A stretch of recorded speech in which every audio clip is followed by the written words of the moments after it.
PM Modi आज सुबह 11 बजे करेंगे मन की बात। क्वाड और यूएन बैठकों को लेकर दे सकते हैं जानकारी। लखनऊ में भाजपा के किसान सम्मेलन का आयोजन। सीएम योगी किसान सम्मेलन को करेंगे संबोधित। लखनऊ में बीजेपी नेता के साथ झड़प का मामला। पार्षद पति ने दारोगा पर लगाया आरोप। धक्का देकर गिराने का आरोप। बलिया के फेफना की सड़कें जर्जर। सरकार की योजनाओं की खुली पोल। बीजेपी नेता का दावा सड़कें जल्द होगी गड्ढा मुक्त। सोनभद्र में भारी बारिश ने खोली नगर पालिका की पोल। जगह जगह जल भराव से लोगों का निकला दम।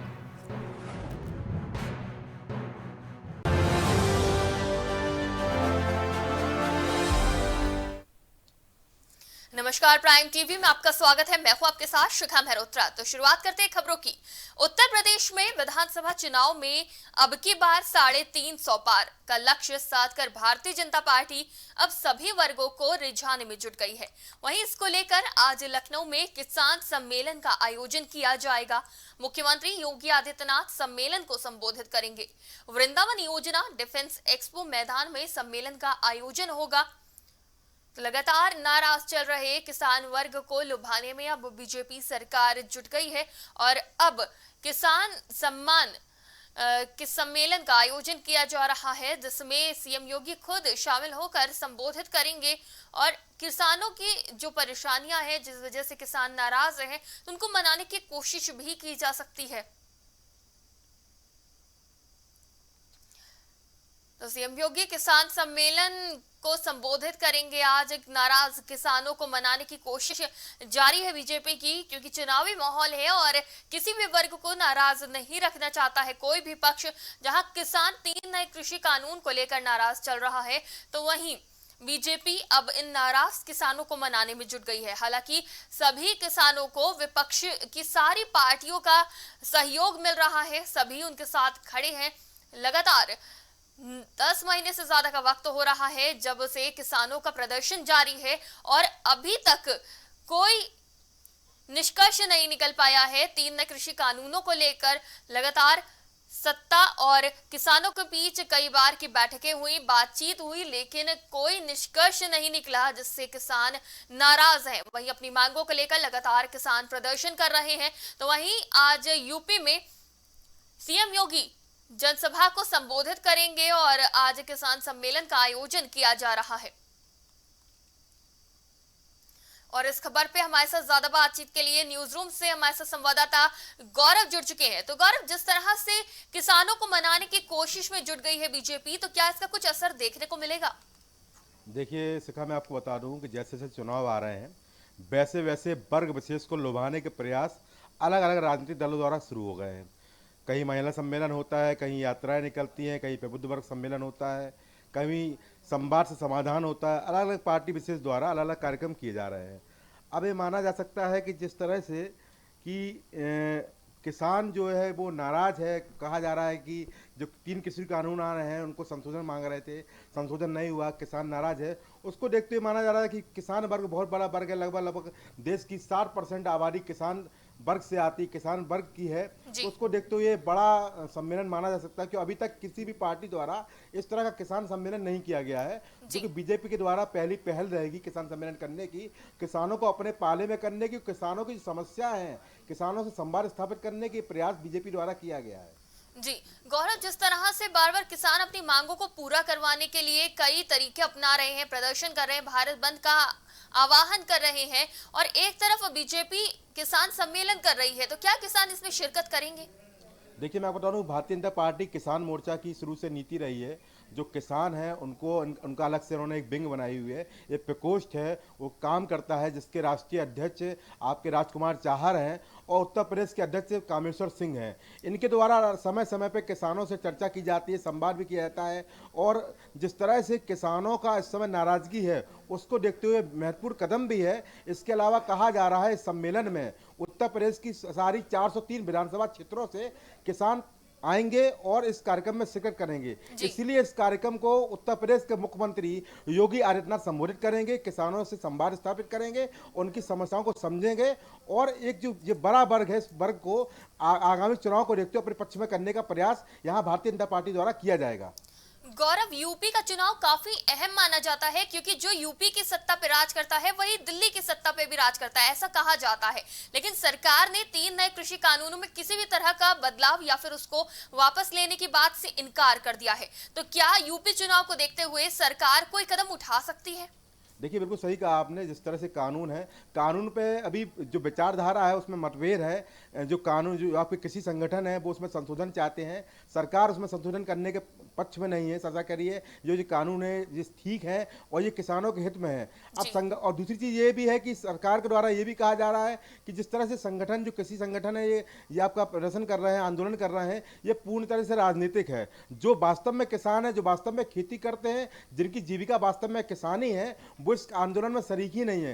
केवल राजनीतिक दलों द्वारा इस आंदोलन को फंडिंग की जा रही है, उनके द्वारा पोषित है। इस तरह का आंदोलन, ये जो किसान कृषि कानून खिलाफ किया जा रहा है, इस सरकार में बहुत कुछ ज़्यादा इस पक्ष में मेरे ख्याल से देखने को तैयार नहीं होगी। जी गौरव, हम आपसे ये भी जानना चाहेंगे कि यूपी सरकार के द्वारा किसानों को कौन कौन से लाभ दिए गए हैं? देखिए, अगर सबसे बड़ी बात तो यह है कि जो गन्ना धान का भुगतान है, लगभग 1,44,000 करोड़ का लगभग भुगतान गन्ना किसानों को किया गया है। अगर किसान बीमा योजना की बात करें वो भी दी गई है।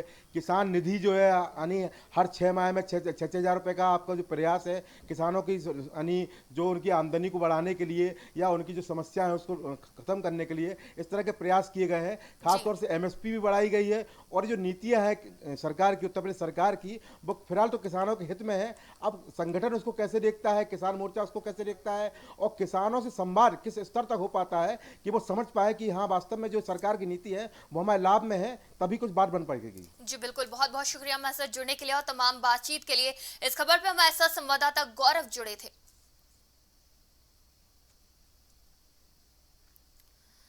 तो बीजेपी अब पूरी जोर शोर से हर वर्ग को लुभाने की कोशिश कर रही है और 350 के पार जो नारा लगाया है उसको पूरा करने में भी जुटी है योगी सरकार। तो इसी के चलते किसान सम्मेलन का आयोजन किया जा रहा है जिसमें खुद सीएम योगी शिरकत करेंगे, किसानों से मिलेंगे और जो भी अभी तक लाभ मुहैया कराए गए हैं बीजेपी सरकार में, सीएम योगी की सरकार में, उसके बारे में भी जनता को जानकारी देते हुए नजर आ सकते हैं सीएम योगी। जहां किसानों का एक टुकड़ा नाराज नजर आ रहा है सरकार से, तो वहीं किसानों को जो लाभ मिल रहा है बीजेपी सरकार से उसको लेकर भी कुछ किसान इस सम्मेलन में जुड़ सकते हैं। तो अब आने वाला वक्त बताएगा कि किसानों का कितना सहयोग मिला है योगी सरकार को और ये जो सम्मेलन कर रही है योगी सरकार, ये कितनी सफल साबित होती है।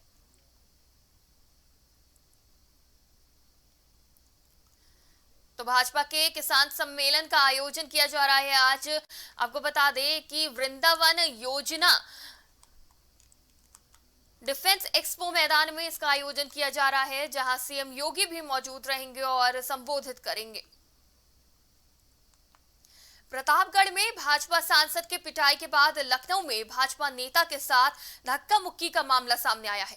लखनऊ में पार्षद पति के साथ धक्का देकर गिराने और कुर्ता फाड़ने का आरोप लगाया गया है। वहीं साथ ही दरोगा पर भी मारपीट का पार्षद पति ने आरोप लगाया है। बता दें कि कई संख्या में कार्यकर्ता और भाजपा पार्षद पति जलालपुर क्रॉसिंग पर प्रदर्शन कर रहे हैं। तो ऐसे कई मामले सामने आते हैं जहां नेताओं के साथ झड़प का मामला सामने आता है। वहीं अब पार्षद पति ने दारोगा पर आरोप लगाया है धक्का मुक्की का, धक्का देकर गिराने का और उसके बाद कुर्ता फाड़ने का। तो लखनऊ की ये घटना है जहां जलालपुर फाटक पर अब प्रदर्शनकारी प्रदर्शन कर रहे हैं। आए और उनसे बात किया, भाई क्या बात हुई है? तो कहीं सत्ता का बड़ा नशा हो गया है।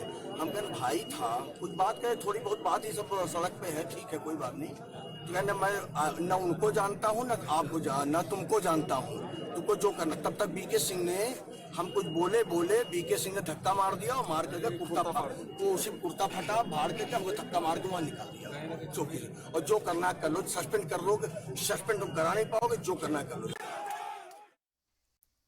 इस खबर पे हमारे साथ ज्यादा बातचीत के लिए ब्यूरो हेड नितिन कुमार जुड़ चुके हैं। नितिन, क्या है पूरा मामला, क्या कुछ जानकारी आपके पास, किस वजह से ये झड़प हुई? देखिए, पार्षद पति के साथ धक्का मुक्की का ये मामला कल रात का है, जहां पर दरोगा पर मारपीट का आरोप लगा है और बताया जा रहा है कि सैकड़ों की संख्या में जो कार्यकर्ता हैं भाजपा के और पार्षद पति, वो जलालपुर क्रॉसिंग पर प्रदर्शन कर रहे थे। उस दौरान पुलिस से उनकी नोकझोंक हो गई और उसके बाद ये मामला और गंभीर हो गया।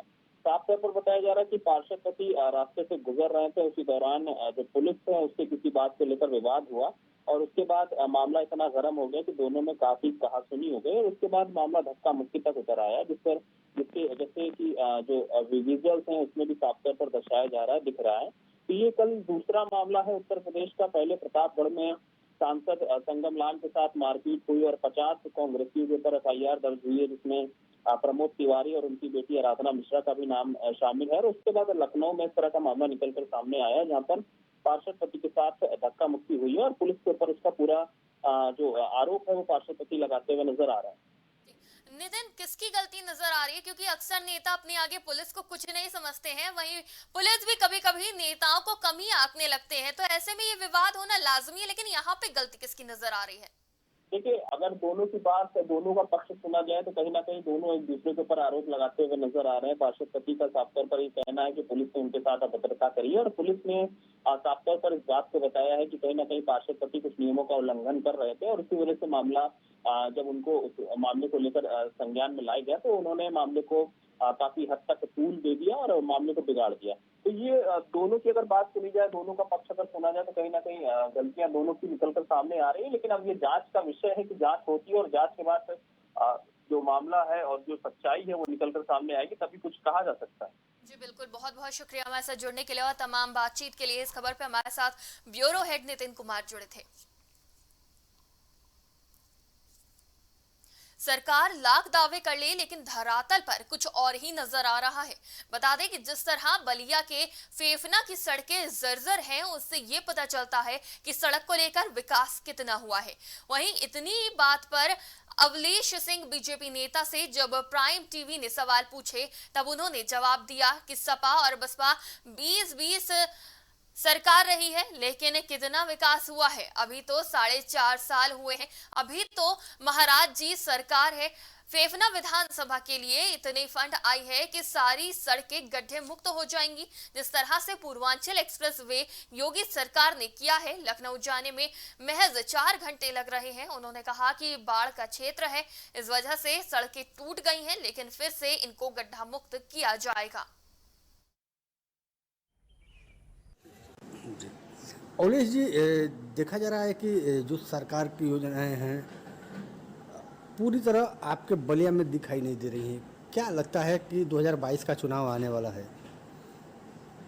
अब 4.5 साल बीत गए लेकिन अभी तक योजनाएं नहीं दिखी? देखिए, अभी तो 4.5 साल ही बीता है।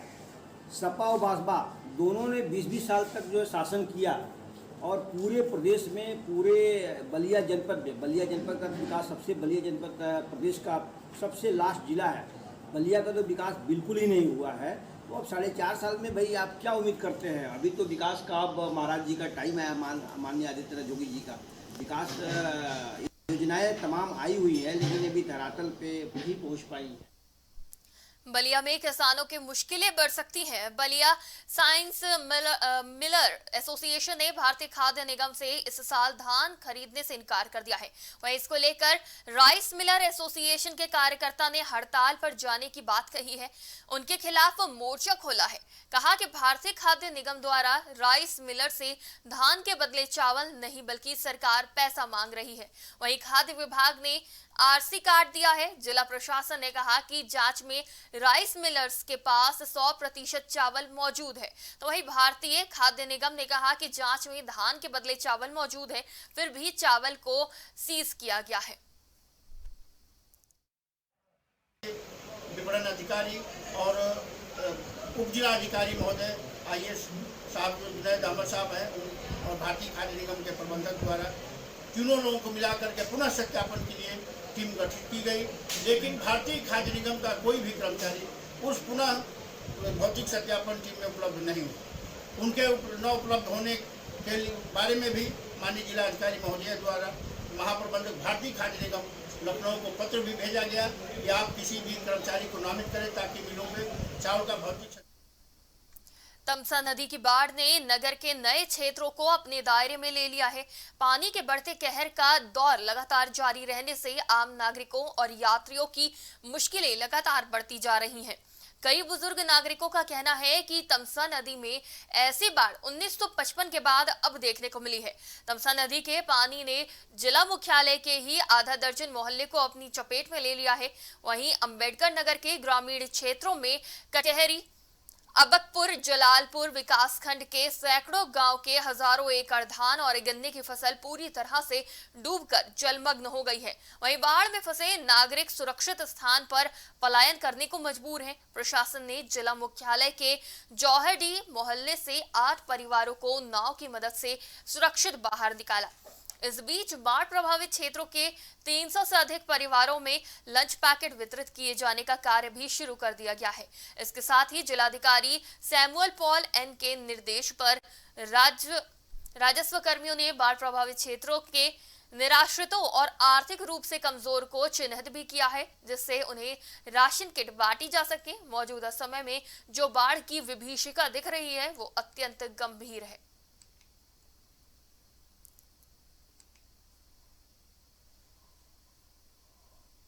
सोनभद्र जिले के रॉबर्ट्सगंज के अंबेडकर नगर में लोगों का जीवन बद से बदतर हो गया है।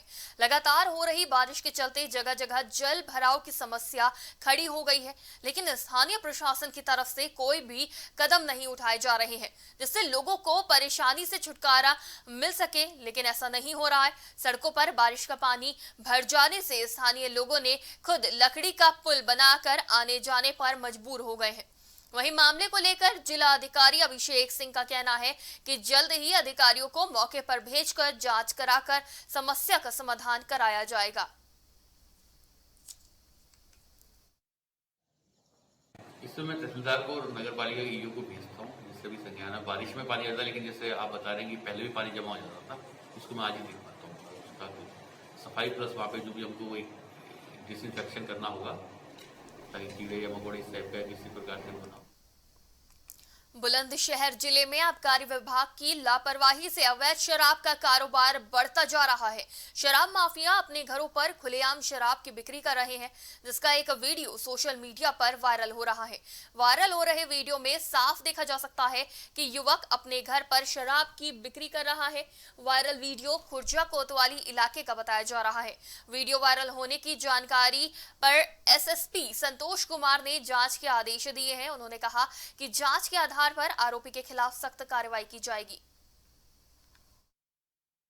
देखिए, वीडियो अभी मेरी जानकारी में आया है। मैंने क्षेत्राधिकारी खुर्जा को इसे भेज दिया है और उनसे तत्काल जांच कर और त्वरित कार्रवाई करने के लिए निर्देश दिए गए हैं। और निश्चित तौर पर अगर ऐसा कोई प्रकरण वास्तव में आता है तो इसमें कड़ी।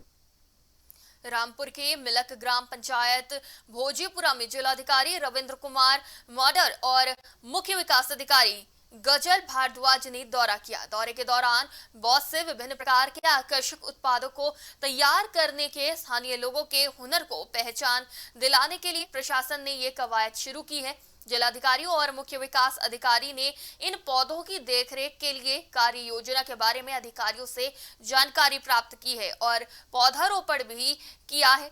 जिलाधिकारी रविंद्र कुमार मादड़ ने कहा कि भोजपुरी गांव बम्बू विलेज के नाम से जाना जाता है, क्योंकि यहाँ के लोगों द्वारा बांस के बेहद आकर्षक और उपयोगी फर्नीचर तैयार किए जाते हैं। बैम्बू से फर्नीचर का बहुत काम यहाँ पर होता है। तो पहले हमारी मुख्य विकास अधिकारी वो भी यहाँ पर आई थी लगभग 2-3 माह पहले और इस गांव का इंस्पेक्शन किया था और एक समेकित प्लान हमने ये बनाया था कि यहाँ पे नदी के कटान को रोकने के लिए बैम्बू प्लांटेशन करना चाहिए। वो ऑलरेडी वन विभाग से भी डायरेक्शंस आते हैं, तो उसको लेकर इस बार के प्लांटेशन में हमने प्रयास किया है कि यहाँ से हम लोग एक इसको मॉडल विलेज के रूप में डेवलप करें और इसके प्रयोग भी हम देखें कि बैम्बू प्लांटेशन के बाद में नदी का कटान जो है वो रुके, किसानों को ज़मीन का नुकसान ना हो और साथ साथ चूँकि बैम्बू विलेज भी फर्नीचर भी यहाँ बनता है तो किसान की। शाहजहांपुर जनपद खुदागंज विकासखंड की ग्राम पंचायत से शर्मसार करने वाली तस्वीर सामने आई है, जहां पर एक पति पत्नी को खुले में अपना जीवन गुजारना पड़ रहा है। सरकार की प्रधानमंत्री आवास योजना का लाभ जरूरतमंदों को नहीं मिल पा रहा है। वहीं असहाय पति पत्नी को खुले में मजबूरी में रहना पड़ रहा है। प्रधान ने शौचालय तो दे दिया, लेकिन आवास नहीं दिया। विकलांग पति संतोष, पत्नी अनीता लगभग 10 सालों से ऐसे ही गुजर बसर कर रहे हैं।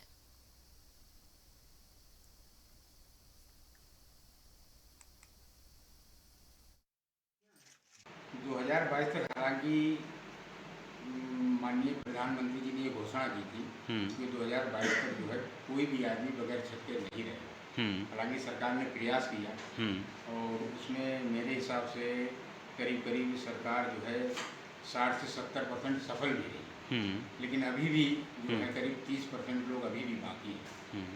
तो 3 महीने में तो वो काम नहीं हो सकता, लेकिन अगर सरकार इस पर दोबारा इस चीज़ पर ध्यान देगी तो जल्दी निपट जाना चाहिए 1 आध साल। ये सरकार कह रही है कि 2022 तक सभी गरीबों को मकान मिल जाएंगे, पक्की छतें मिलेंगी। क्या आपको उम्मीद लग रही है? नहीं।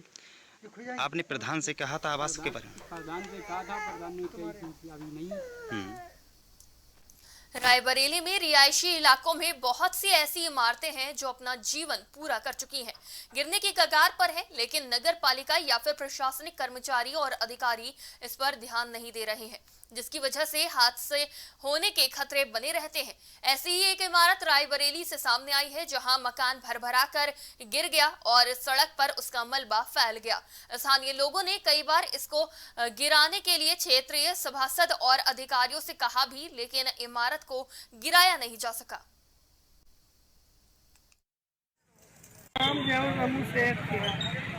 तो कैसे रहते थे यहाँ किराए पे? किराए नहीं, पहले दिया ससुराल रहे, फिर ससुराल रहे, अब हम सब रह रहे हैं और हमका सबका वैसे पुरिया में रह लागे, जब गिरे वाला तो वैसे पुरिया दर के रह लागे। सरदुल्ला राम जीवन लोग। और ये कब गिरी? अभी गिरी, अब 15 मिनट पहले। अच्छा, ये तो लगातार गिरती चली आ रही है। लगातार गिरती चली आ। रायबरेली जनपद में इन दिनों सड़कों पर तेज रफ्तार ट्रक लोगों के लिए काल बन चुकी है। मामला जिले के सलोनी कोतवाली क्षेत्र के रघुपुर गांव का है, जहां हड़कंप उस समय मच गया जब एक युवक अपनी मां को लेकर बाइक पर सवार होकर रिश्तेदार के घर जा रहा था।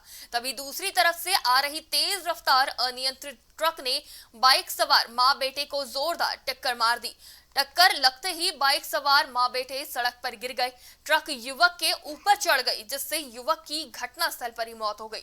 वहीं युवक की मां को प्राथमिक स्वास्थ्य केंद्र पहुंचाते ही मौत हो गई। सीओ सलोन इंद्रपाल सिंह ने कहा कि तहरीर मिलने पर मुकदमा दर्ज किया जाएगा।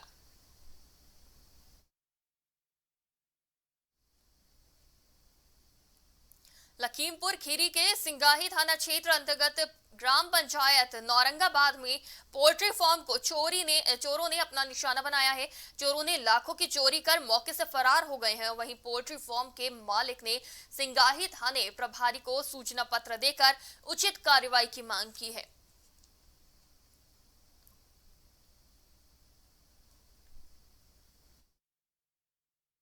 पोल्ट्री फार्म मेरा गांव के बाहर बना था और कुछ समय पहले हम यहाँ रात में आए थे 9 बजे के टाइम पे, तब तो सही था। उसके बाद में कुछ हम घर पे कुछ काम के चक्कर में घर पे हम लेट गए और यहाँ पे हमारे 60-65 मुर्गे थे और 2 सुरजा प्लेट हमारी चोरी हो गई और 2 मोटरें छोटी वाली ट्यूबवेल थी, वो सब चोरी हो गई। मैंने पुलिस को एप्लीकेशन दिया है और यही दरख्वास्त हमारी है कि कार्रवाई की जाए और इसकी छानबीन की जाए। और 3 पंखे हमारे लगे थे जो कि एक खोला रखा। इस बुलेटिन में फिलहाल इतना ही। आप देखते रहिए प्राइम टीवी।